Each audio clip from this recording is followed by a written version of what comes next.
Bonjour à tous, bienvenue au jardin pédagogique de la mairie de Saint-Maur-des-Fossés. On a vu la dernière fois les semis et les repiquages des tomates et nous allons voir aujourd'hui la plantation du pied de tomate en pleine terre et par la suite après dans un pot. Vous préparez votre terrain bien avant, bien l'amender. Bon là il est assez dur donc il a fallu que je bêche un petit peu par endroit. Vous mettez ensuite vos tuteurs, ça évitera de percer votre motte, donc d'abîmer votre pied de tomate. Une fois que vos tuteurs sont mis en place, donc vous prenez votre pied de tomate entre le pouce et l'index, vous appuyez sur le pot comme ça, pour bien enlever le pot. Ensuite, il faut faire un trou assez profond. Comme là, la tomate est assez haute, étant donné qu'il a fait très chaud. Voilà.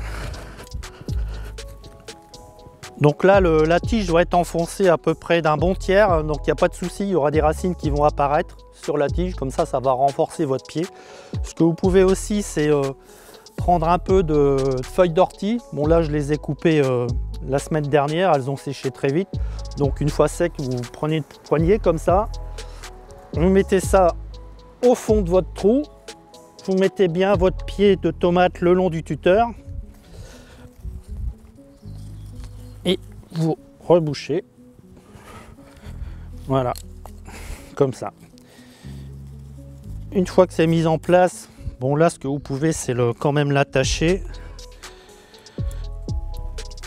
parce que comme elles sont assez fragiles, qu'elles sortent de serre. Et après vous pouvez mettre aussi l'étiquette avec la variété de la tomate. Donc celle-ci c'est de la corne des Andes.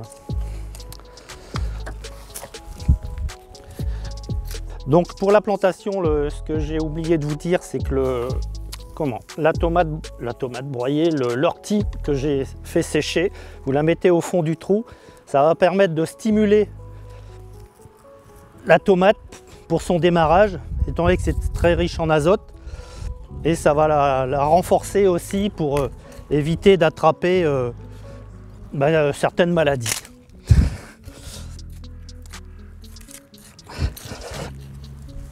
Donc là les tomates sont assez longues, donc il faut faire un trou assez profond.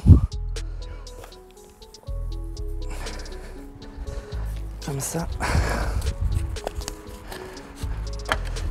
Hop.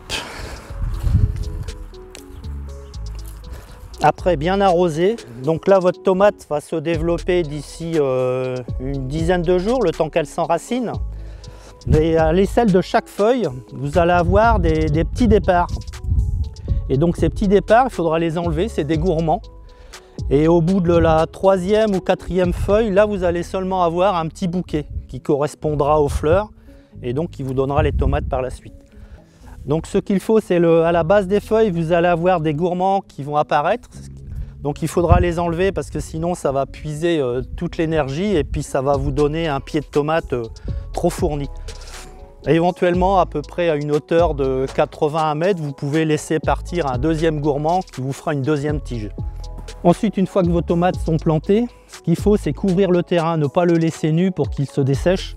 Donc vous pouvez prendre soit du gazon, vous le laissez sécher un petit peu avant pour éviter de mettre quand même du gazon frais parce que ça va chauffer. Donc vous le laissez sécher et vous faites un paillis tout le long, soit du gazon, soit de la paille.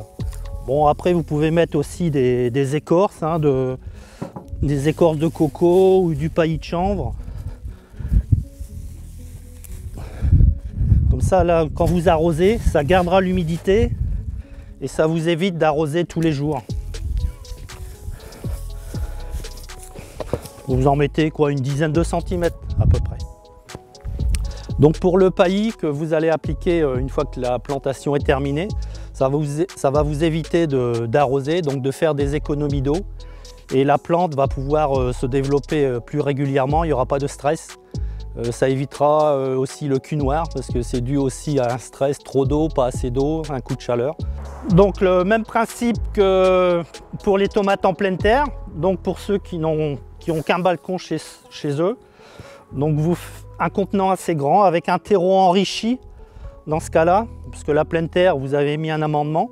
Donc vous faites votre trou, vous mettez un petit peu d'ortie si vous en avez, et vous plantez votre plante assez profond. Et donc là voilà, vous avez votre pied de tomate qui va vous donner autant de tomates que qu'en pleine terre. C'est plutôt conseillé pour un balcon de mettre des tomates cerises plutôt que des grosses tomates parce que vous en aurez beaucoup moins que la tomate cerise, ça peut donner jusqu'au mois d'octobre-novembre sans problème. Récolte, à partir de là on est quoi? On est mi-mai, à partir du mois de juillet ça peut commencer. Et là pareil, vous pouvez pailler aussi du gazon, de la paille, des copeaux, de façon à réduire l'arrosage de la plante. Pour la prochaine fois, donc, nous allons voir l'évolution du jardin. Et nous allons voir ensemble les plantes parfumées, et les arbustes et certaines fleurs. Bon déconfinement, prenez soin de vous et à plus tard.